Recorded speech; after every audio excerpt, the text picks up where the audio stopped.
Parmi toutes les figures légendaires qui peuplent la Terre du Milieu, une silhouette éthérée se détache avec une grâce intemporelle. Quelqu'un de si ancien qu'il a vu naître les étoiles, si puissant que Sauron lui-même le redoute, et si sage que même les Istari s'inclinent devant son savoir. Cette personne a traversé plus de 7000 ans d'histoire, a vu des royaumes entiers s'élever et s'effondrer en poussière, a combattu aux côtés des plus grands héros et a résisté à des tentations qui auraient brisé n'importe qui d'autre. Son nom résonne comme une légende à travers les âges, la porteuse de Nenya, la dame de Lothlórien, Galadriel. Alors posons-nous ces questions ensemble. Qui était-elle vraiment avant que Frodon la rencontre dans Le Seigneur des Anneaux? Quelle transgression l'a condamnée à l'exil? Comment est-elle devenue l'une des rares personnes capables de porter un anneau de pouvoir sans succomber à la corruption? Ce que beaucoup de personnes croient savoir sur Galadriel n'est en réalité que le dernier chapitre d'une saga millénaire tissée de rébellion, de magie, de guerres titanesques et de rédemption. Une histoire si riche et si complexe que Tolkien lui-même l'a réécrite à plusieurs reprises. Aujourd'hui, découvrons ensemble la véritable histoire de la reine interdite de la Terre du Milieu. Artanis. Notre histoire commence dans un temps si reculé que le soleil et la lune n'existaient pas encore. Valinor, le royaume des Valar, les puissances qui gouvernent le monde. Une terre où deux arbres colossaux, Lorraine aux fleurs d'or et Telperion aux feuilles d'argent, dispensent une lumière plus pure qu'aucun astre ne le fera jamais. C'est dans cet environnement que naît Galadriel. Elle vient au monde sous le nom d'Artanis, qui signifie noble femme en Kenya. Son lignage est des plus prestigieux. Son père, Finarfin, est le troisième fils de Finwë, haut roi des Noldor. Ces elfes profonds réputés pour leur maîtrise des arts et du savoir. Sa mère, Eärwen, appartient aux Teleri, le peuple des elfes marins qui règnent sur les navires et les rivages. Ce qui frappe immédiatement tous ceux qui la rencontrent, c'est sa chevelure extraordinaire.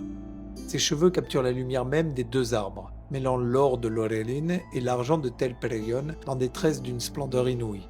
Elle ne passe jamais inaperçue et tous les regards se tournent vers elle. Parmi tous ces elfes, un d'entre eux le remarque particulièrement. Fëanor, le plus grand génie que les elfes aient jamais connu, forgeron légendaire, artisan sans égal, esprit brillant avec un orgueil délirant. En contemplant la chevelure d'Artanis, une idée germe dans son esprit. Emprisonner la lumière des arbres dans un joyau éternel.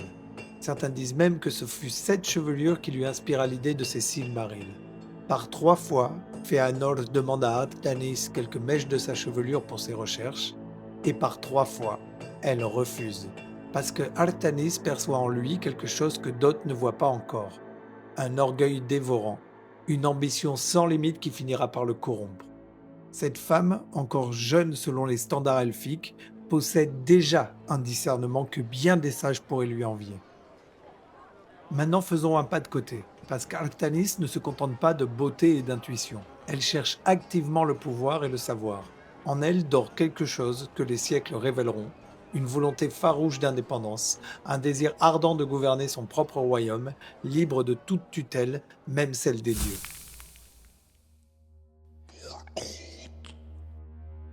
En l'an 1495 des Années des Arbres, survient une catastrophe qui brise à jamais l'innocence de Valinor. Melkor, que l'on nommera bientôt Morgoth, le premier seigneur des ténèbres, maître de celui qui deviendra Sauron, s'introduit dans le royaume béni.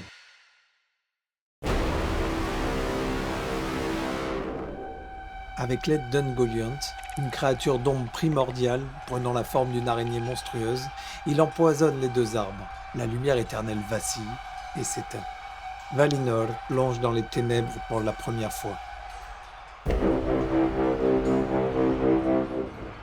Dans le chaos qui s'ensuit, Melkor vole les 3 Silmarils dans la forteresse de Fëanor et tue Finwë, le haut roi, le grand-père de Galadriel. Puis, il fuit vers la Terre du Milieu, emportant les joyaux dans sa citadelle d'Angband. La réaction de Fëanor est cataclysmique.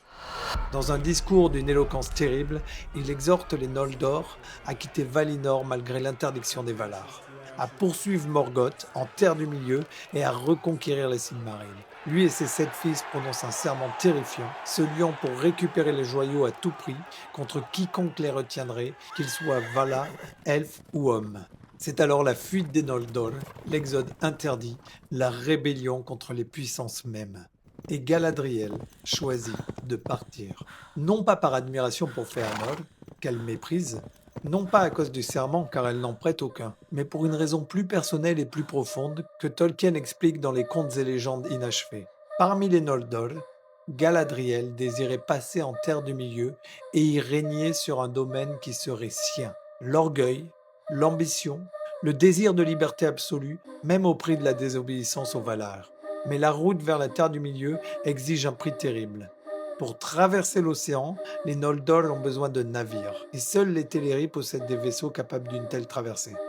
Fëanor les réclame, et les Teleri, le propre peuple de la mer de Galadriel, refusent de faciliter cette rébellion. Alors Fëanor prend les navires de force. C'est le fratricide d'Alqualondë, le premier meurtre d'elfes contre elfes dans toute l'histoire d'Arda. Sur les quais de la Cité Blanche, le sang elfique coule pour la première fois. Les Noldor massacrent leurs propres cousins pour s'emparer de leurs navires nacrés. Le rôle exact de Galadriel dans ce massacre demeure l'un des points les plus ambigus de tout le lore. Mais ce qui est certain, c'est qu'elle franchit le point de non-retour. Elle ne renonce pas à l'exode.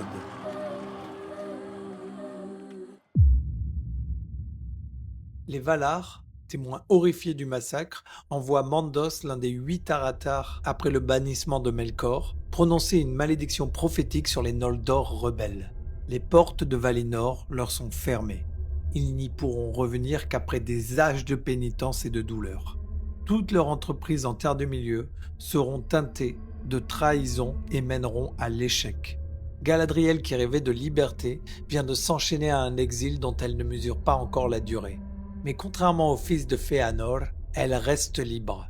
Aucun serment maudit ne la lie. Elle peut toujours choisir sa propre voie, une différence cruciale qui façonnera tout son destin.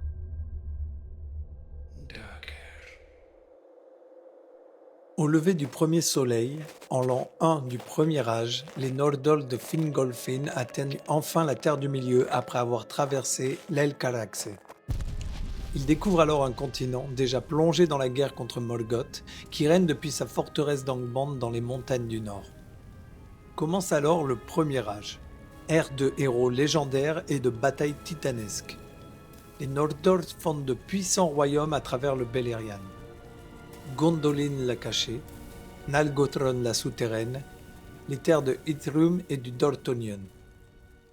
Elfe et premier homme forgent des alliances pour contenir la menace de Morgoth. Galadriel, quant à elle, traverse ces siècles avec une détermination farouche. Mais sa quête diffère de celle de ses pairs. Elle ne cherche pas la gloire militaire sur les champs de bataille. Son pouvoir réside dans la sagesse, l'influence et les arts subtils de la magie.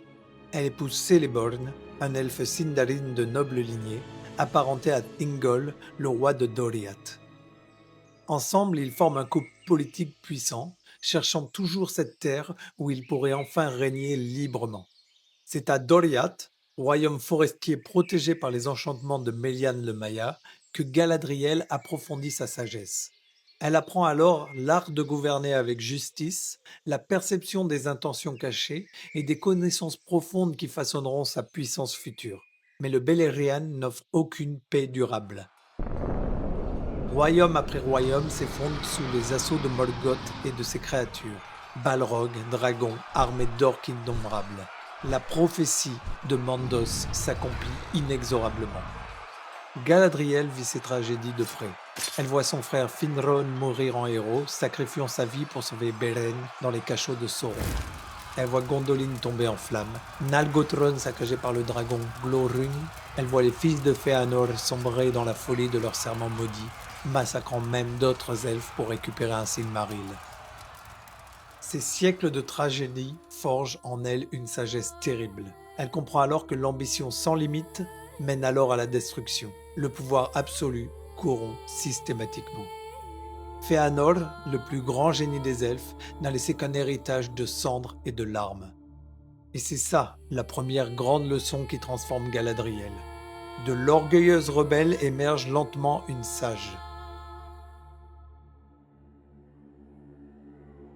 Finalement, après près de 600 ans de guerre désespérée, les Valar interviennent. Ils envoient une armée divine menée par le héros Eonwë. qui brise Angband, capture Morgoth et le jette hors des cercles du monde. Mais la victoire a un prix. Le cataclysme engloutit tout le Beleriand sous les vagues. Les royaumes elfes disparaissent dans l'océan. Seuls survivent ceux qui ont fui vers l'est, au-delà des montagnes. Galadriel et Celeborn comptent parmi ces survivants. Lorsque les Valar offrent aux Noldor de revenir à Valinor, la plupart acceptent, mais pas Galadriel. Selon les différentes versions de Tolkien, c'est soit son orgueil qui l'empêche encore de demander pardon, soit l'interdiction qui pèse spécifiquement sur elle en raison de son rôle dans la rébellion originelle. Quoi qu'il en soit, elle reste en Terre du Milieu. Son exil se poursuit dans un monde ravagé, où les elfes déclinent et les hommes montent en puissance.